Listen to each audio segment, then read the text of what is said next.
Monsieur le Président de l'ASTRA, Association sénégalaise des traducteurs, Mesdames et Messieurs les partenaires de l'ASTRA, Mesdames et Messieurs les membres de l'ASTRA, Mesdames et Messieurs les journalistes, honorables invités, en vos rangs, grades et qualités, tous protocoles observés, c'est un honneur pour moi de m'adresser à vous à l'occasion de la célébration de la Journée mondiale de la traduction, au nom de la communauté des professionnels, membres de l'Association des interprètes et traducteurs de Côte d'Ivoire, que j'ai l'honneur de diriger en tant que président du bureau exécutif.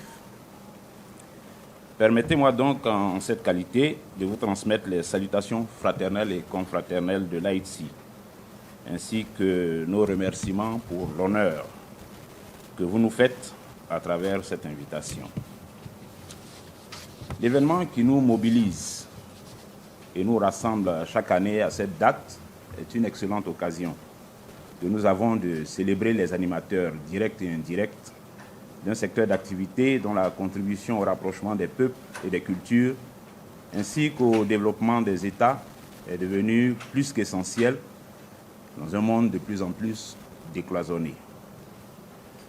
Pour rester sur notre continent, à titre d'exemple et pour montrer et démontrer la place essentielle des interprètes et traducteurs dans tous les processus transnationaux de construction sociale, on se souviendra que c'est en janvier 2012, lors de la 18e session ordinaire de la conférence de l'Union africaine, que la décision de lancer le projet de zone de libre-échange continentale a été prise. Et quand on dit ZLECAf, ce que moi j'entends, c'est réduction, voire élimination des barrières. S'il est vrai que les barrières visées ici sont premièrement commerciales, je vous invite à reconnaître avec moi qu'au cœur du commerce, il y a la communication, il y a les langues. Les échanges commerciaux, qu'ils soient formels ou informels, sont avant tout des échanges linguistiques. La facilitation des échanges, quels qu'ils soient, ne saurait faire l'économie de la facilitation linguistique. Et c'est là qu'entrent en scène les professionnels des langues que nous sommes. Je viens là de rappeler des choses que nous savions déjà parce que c'est en connaissance de cause que des organisations telles que la CEDEAO et la BAD, par exemple, ont leur service d'interprétation et de traduction, tout comme l'Union africaine et toutes les autres organisations régionales et même mondiales.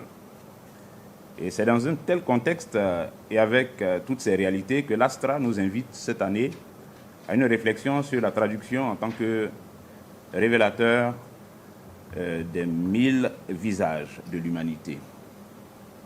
Voici un thème qui convoque notre histoire collective en tant que traducteur et qui nous invite à une exploration anthropologique et sociologique de notre fonction de commutateur linguistique. Mais bien sûr, le temps d'une allocution ne nous permet pas d'excaver le sujet. Mais en réalité, nous sommes ici pour écouter, comprendre et apprendre. Les interprètes et traducteurs membres de l'AITSI m'ont dit « Président, va voir ce qui se passe au Sénégal. Et revient nous expliquer comment l'ASTRA est parvenue là où elle est. » Parce que, mon cher frère, Sega, Monsieur le Président de l'ASTRA, sachez que c'est avec admiration que nous, en Côte d'Ivoire, parlons des interprètes et traducteurs du Sénégal. Votre association est un modèle de réussite pour nous et nous espérons en toute humilité que vous consentirez à nous révéler le secret de votre success story. Notez cependant que malgré tout, nous sommes à la tâche. La première assemblée générale constitutive de notre association s'est tenue le 23 septembre 2018. Il y a donc une semaine que nous avons bouclé notre 5e année d'existence. 5 années pendant lesquelles nous avons eu 3 mandatures, au nombre desquelles j'ai l'honneur d'en exercer une 2e, suite à ma réélection à la tête du bureau exécutif lors de la dernière assemblée générale du 22 juillet 2023. C'est donc dans une démarche visant à construire une association fédératrice, ambitieuse et utile, que je me suis engagé à effectuer le voyage jusqu'au Sénégal et partout où il y aura des opportunités d'apprendre. Monsieur le Président et cher frère Sega Faye, Lors de l'Assemblée générale ordinaire du 24 juin 2023, à laquelle nous vous avions invité pour représenter l'ASTRA, nous avions fait membre d'honneur de notre association.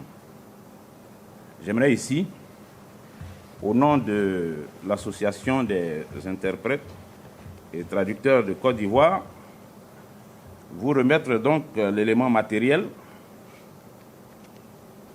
qui attestera, partout où besoin sera, de votre qualité de membre d'honneur de l'AITSI.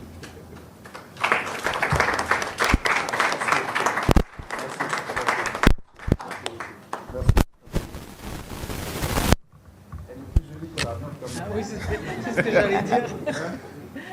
J'allais dire, il n'y a même pas photo. Merci beaucoup. Mesdames et messieurs, en bon interprète, il m'est difficile d'arrêter de parler tant que mon micro est ouvert. Mais vu que je ne suis pas dans une cabine, je vais devoir me faire violence et puis laisser la parole se diversifier. Après avoir souhaité à tous et à toutes une excellente célébration de la Journée mondiale de la traduction. Vive l'ASTRA, vive l'AITSI, vive la collaboration Sénégal-Côte d'Ivoire et que Dieu bénisse les interprètes et traducteurs du Sénégal, de la Côte d'Ivoire et du monde entier. Je vous remercie. Merci.